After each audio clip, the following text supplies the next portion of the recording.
لا حول ولا قوة إلا بالله العلي العظيم. أعوذ بالله من الشيطان الرجيم. بسم الله الرحمن الرحيم. الحمد لله الذي لا يضره بالحكم القائل ولا يحصي نعماءه العاقل ولا يؤدي حقه المجتهدون الذي لا يدركه بعد الحياة ولا يناله وصفته الذي ليس لصفته حد محدود ولا نعم موجود ولا وقت معدود ولا أجل ممدود فطر الخلائق بقدرته ونشر الفلاح برحمته وودد بالسطور ما دون عرضه فالعاقبة للمتقين والجنة للموحدين والنار للمعتدين ثم الصلاة والسلام على أشرف الأنبياء والمرسلين وخاتم النبيين سيدنا مولانا مولى الثقلين جد الحسن والحسين أبي القاسم محمد وآله الطيبين الطاهرين المعصومين المظلومين ولعنة الله على أعدائهم أجمعين من الآن إلى قيام يوم الدين. رب اشرح لي صدري ويسر لي أمري واحلل عقدة من لساني يفقهوا قولي. أما بعد فقد قال الله تبارك وتعالى في القرآن المجيد وهو أصدق الصادقين وقوله الحق. بسم الله الرحمن الرحيم. يا أيها الذين آمنوا قوا أنفسكم وأهليكم نارا وقودها الناس والحجارة.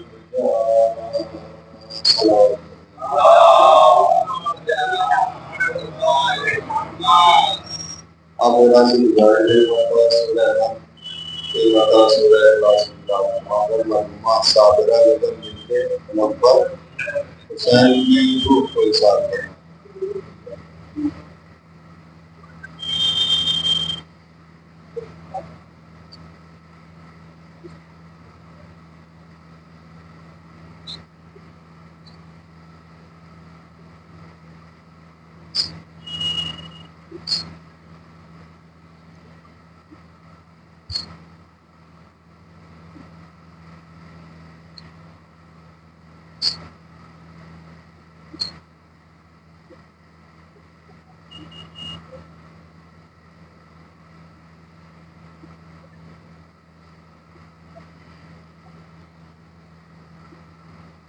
محمد محمد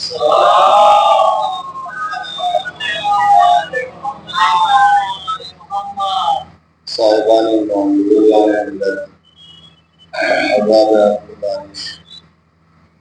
میں نے اس آیت کریمہ کو آپ کے سامنے پیش کیا ہے، تلاوت کی ہے، سورہ تحریم کی آیت ہے۔ خداوند عالم ارشاد فرماتا ہے کہ اے صاحبان ایمان، اپنے کو اور اپنی فیملی اور خاندان کو آتش جہنم سے بچاؤ۔ اس سے پہلے میں اس پر پہلے پڑھ چکا ہوں، بات کو آگے بڑھاتے ہوئے سوچنے کا مقام ہے۔ اگر آپ آیت پر غور کریں، تدبر کریں، فکر کریں، یا ایھا الذین آمنوا قوا انفسکم واہلیکم النارا، اگر آپ قرآن پڑھتے ہیں دیکھتے ہیں کہیں کہیں آیت جو ہے وہ یا ایھا الناس سے شروع ہوتی ہے، لوگوں سے خطاب ہوتا ہے، وہاں تک کامن خطاب ہے پروردگار عالم کا، یعنی اللہ کو خطاب کر رہا ہے، جو ایڈریس کر رہا ہے الناس، اس میں ناس جو ہے وہ تمام لوگوں پر اس کا اطلاق ہوتا ہے، چاہے کافر ہو، منافق ہو، یہودی ہو، عیسائی ہو، مسلم ہو، نان مسلم ہو۔ تو لفظ ناس جہاں بھی قرآن مجید میں اے لوگوں، یعنی تمام لوگوں سے خطاب ہے اللہ کا۔ لیکن کہیں کہیں کہا یہ ہے کہ یا ایھا الذین، اے صاحبان ایمان، اب لوگوں سے خطاب نہیں، اب صاحبان ایمان سے خطاب کر رہا ہے اللہ، جو ایمان لا چکے ہیں، یعنی جو اللہ کو مانتے ہیں، اللہ کے بعد رسول کو مانتے ہیں، 1,24,000 نبیوں کو مانتے ہیں، جو وہ لے کر کے اللہ کی طرف سے اس پر ان کا اعتقاد اور ایمان ہے، تمام نبیوں کو مانتے ہیں، انبیاء معصومین کو مانتے ہیں، تمام آسمانی کتب کو مانتے ہیں، ان کا اعتماد، ان کا یقین تمام آسمانی کتابوں پر ہے۔ تو جو خلاصہ یہ ہے کہ مومن کس کو کہتے ہیں؟ مومن وہ ہے کہ جو ولایت علی کا اقرار کرتا ہو، 14 معصومین کو مانتا ہو۔ تو آپ توجہ فرمائے، خداوند عالم یعنی مستقیما ڈائریکٹلی کس سے خطاب کر رہا ہے؟ یعنی مومنین سے خطاب کر رہا ہے کہ جو علی کی ولایت کو مانتے ہیں، 14 معصومین کو مانتے ہیں، ان سے خداوند عالم مستقیما اور ڈائریکٹلی خطاب کر رہا ہے کہ اے صاحبان ایمان، اپنے کو اور اپنی فیملی کو جہنم کی آگ سے بچاؤ۔ تو پتہ یہ چلا عزیزان محترم، جہنم کی آگ سے بچنے کے لیے ایمان لانا کافی نہیں ہے۔ یہ میرے جملے نہیں ہیں، یہ خداوند عالم کی آیت ہے جو قرآن مجید میں موجود ہے، یعنی صاحبان ایمان سے خطاب ہے۔ ایمان لانا کافی نہیں جہنم کی آگ سے بچنے کے لیے، توجہ فرما رہے ہیں آپ، بلکہ اگر جہنم کی آگ سے بچنے کے لیے ایمان کافی ہوتا تو خداوند عالم کیا کہتا؟ بشارت دیتا، مومنین کو ان کی خطاب کرتا، مبارک ہو، مبارک ہو، ہنیئا لکم، تمہیں مبارک ہو۔ مبارک ہو کیوں؟ اس لیے کہ تم ایمان لا چکے ہو، اللہ کو مانتے ہو، رسول کو مانتے ہو، 14 معصومین کو مانتے ہو۔ اب تمہیں کچھ کرنے کی ضرورت نہیں ہے، نہ تمہیں نماز پڑھنے کی ضرورت ہے، نہ تمہیں روزہ رکھنے کی ضرورت ہے، نہ تمہیں اعمال خیر کی ضرورت ہے، تمہیں کوئی کچھ کرنے کی ضرورت نہیں ہے۔ آرام سے ہاتھ پہ ہاتھ رکھ کے گھر میں بیٹھ جاؤ، اس لیے کہ تم ایمان لا چکے ہو، تو لہذا اب تمہیں کوئی کام کرنے کی ضرورت نہیں ہے، تمہیں کچھ کرنے کی ضرورت نہیں ہے۔ تو عزیزان محترم، اسی خیال اور وہم کو اور گمان کو نکالنے کے لیے اللہ نے قرآن مجید میں، کیونکہ وہ ہمارے نیچر سے واقف تھا، ہماری فطرت سے واقف ہے، ہماری سرشت سے واقف ہے، خالق ہے، اس نے ہمیں پیدا کیا ہے، کوئی ہمارا مربی ہے، اس نے ہماری تربیت کی ہے۔ تو جو خالق ہوتا ہے وہی مربی ہوتا ہے، وہی تربیت کرتا ہے، اور جو تربیت کرتا ہے وہ جانتا ہے اس کی فطرت کیا ہے، کیسے تربیت کرنا ہے، کیسے اس کی پرورش کرنا ہے، لہذا وہ تمام چیزوں سے واقف آگاہ ہوتا ہے۔ لہذا وہ ہمارے نیچر سے واقف تھا کہ آنے والے زمانے کے لوگ نہ جانے کیا کیا سوچیں گے کہ صرف ماتم کرو کافی ہے، نماز نہ پڑھو، نماز کی کوئی اہمیت نہیں ہے، صرف کوئی کیا کہتے ہیں ماتم کر لو، گھر میں بیٹھ جاؤ، تو اس کے بعد بس جنت واجب ہے۔ بہت سے ذاکرین تو ممبروں پہ آتے ہیں، آنے کے بعد جنت ہتھیلی میں دکھا کے چلے جاتے ہیں، یعنی عمل کی کوئی مداخلت نہیں ہے، عمل کی کوئی گنجائش نہیں ہے۔ تو ایسا نہیں ہے سارے محترم، عمل بہت ضروری ہے۔ میں نے جو آیت پڑھی ہے اس کا مطلب بھی یہی ہے کہ بغیر عمل کے تم کہیں نہیں پہنچ سکتے ہو، تمہارا ایمان لانا کافی نہیں ہے، تم جہنم کی آگ سے نہیں بچ سکتے ہو۔ اگر جہنم کی آگ سے بچ جاتے ایمان لانے کے بعد تو خداوند عالم مومنین کو بشارت دیتا،